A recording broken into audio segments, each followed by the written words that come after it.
नमस्ते दोस्तों। आज हम एक ऐसे टॉपिक पे बात करेंगे जो पूरी दुनिया देख रही है, चाइना और ताइवान। ये बिल्कुल उस अजीब फैमिली डिनर जैसा है जहां सब दिखा रहे हैं कि सब बढ़िया है, लेकिन टेंशन चटनी से भी ज्यादा गाढ़ा है।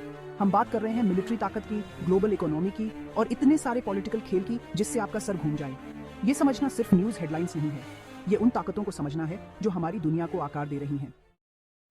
तो जरा सोचो, ताइवान एक छोटा सा आइलैंड जो चाइना के कोस्ट के पास चिल कर रहा है। सुनने में तो बहुत अच्छा लग रहा है ना?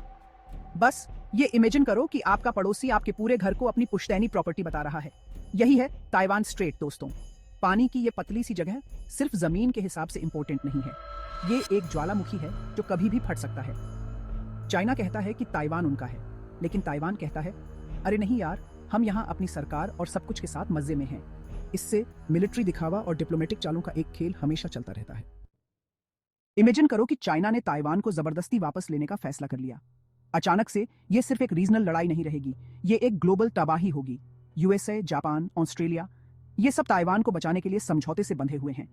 यहाँ हम वर्ल्ड वॉर 3 के सीन की बात कर रहे हैं दोस्तों। और वर्ल्ड वॉर में कोई नहीं जीतता, सिवाय शायद कॉकरोच के। बातचीत ही सबसे जरूरी है, लेकिन अभी ये उस व्हाट्सएप ग्रुप में शांत बातचीत करने जैसा है जो गुस्सैल अंकल से भरा हुआ है। अब ताइवान जानता है कि वो चाइना की मिलिट्री ताकत के सामने सीधे सीधे नहीं टिक सकता। ये बिल्कुल कुंग फू की लड़ाई में चाकू लेकर जाने जैसा है। तो उनकी स्ट्रेटेजी अलग है, किसी भी हमले को जितना हो सके दर्दनाक और महंगा बना दो। सोचो, हाईटेक वेपन, छापा मार लड़ाई और बहुत सारा दृढ़ संकल्प। मकसद ये है कि चाइना कोई भी कदम उठाने से पहले 2 बार सोचे, क्योंकि कोई भी ऐसी जंग नहीं चाहता जो फायदे से ज्यादा नुकसानदेह हो। चलो पैसों की बात करते हैं, क्योंकि ताइवान पर हमला करना चाइना के लिए सिर्फ एक मिलिट्री तबाही नहीं होगी, ये इकोनॉमी में भूकंप ला देगा। पश्चिमी देश चाइना पर ऐसे प्रतिबंध लगा सकते हैं जैसे आपके माँ का चप्पल उसके पसंदीदा फुलदान तोड़ने के बाद। हम बात कर रहे हैं फ्रीज होती जायदाद की, ट्रेड बंद होने की और ऐसी ग्लोबल मंदी की जो 2008 को पिकनिक जैसा बना दे। चाइना की इकोनॉमी एक्सपोर्ट पर टिकी है और उसके साथ छेड़छाड़ करना ऐसा है जैसे शहद से लथपथ सूट पहनकर मधुमक्खी के छत्ते को लात मारना। बात यह है, चाइना में भी हर कोई इस पूरे ताइवान टेकओवर के साथ नहीं है। जरूर राष्ट्रवादी जोश है, लेकिन लाखों ऐसे भी हैं जो सोचते हैं यार हमारे पास पहले से ही काफी समस्याएं हैं, क्या हम लिस्ट में संभावित वैश्विक युद्ध को नहीं जोड़ सकते? चीनी कम्युनिस्ट पार्टी को मतभेद पर नियंत्रण रखना होगा और साथ ही मजबूत भी दिखना होगा।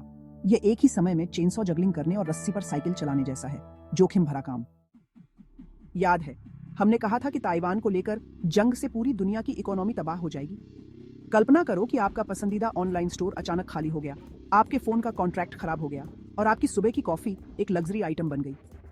ताइवान दुनिया के बहुत सारे इलेक्ट्रॉनिक्स बनाता है, जिसमें वो छोटे छोटे चिप्स भी शामिल हैं जो आपकी कार से लेकर आपके फ्रिज तक हर चीज को पावर देते हैं। यहाँ एक टकराव सप्लाई चेन को सेमीकंडक्टर कहने से भी तेजी से तबाह कर देगा।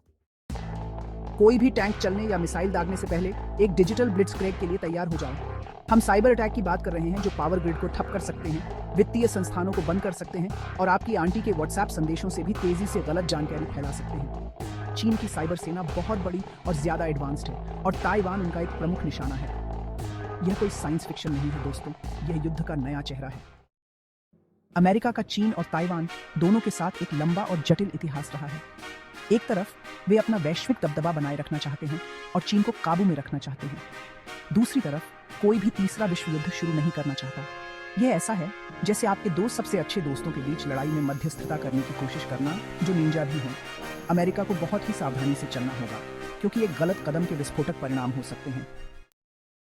चीन और ताइवान दोनों में जनता की राय एक जैसी नहीं है। ताइवान में मुख्य भूमि चीन से अलग एक पहचान की भावना बढ़ रही है, लेकिन साथ ही टक्कर से बचने की इच्छा भी है। चीन में राष्ट्रवाद बढ़ रहा है, लेकिन साथ ही यह समझ भी बढ़ रही है कि युद्ध विनाशकारी होगा। बीच में फंसे लोग सिर्फ शांति और स्थिरता चाहते हैं, लेकिन क्या युद्ध के ढोल के बीच उनकी आवाज सुनी जाएगी?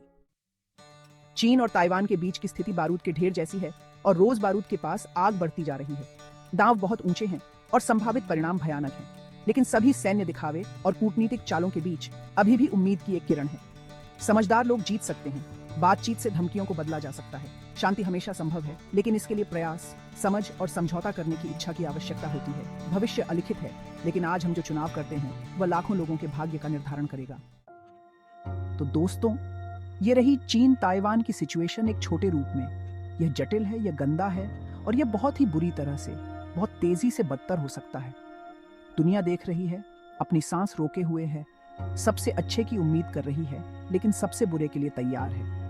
यह सिर्फ दो देशों की बात नहीं है, यह वैश्विक व्यवस्था के भविष्य, अंतर्राष्ट्रीय संबंधों और हमारे समय में शांति के विचार के बारे में है। इसके बारे में सोचें, इस पर चर्चा करें और सबसे महत्वपूर्ण जानकारी रखें, क्योंकि यह सिर्फ न्यूज़ नहीं है, यह हम सबका फ्यूचर है। शुक्रिया। अगर आपको यह वीडियो इन्फॉर्मेटिव और इंटरेस्टिंग लगा हो तो हमारे चैनल को लाइक और शेयर करना ना भूलें। धन्यवाद और अपना ख्याल रखें।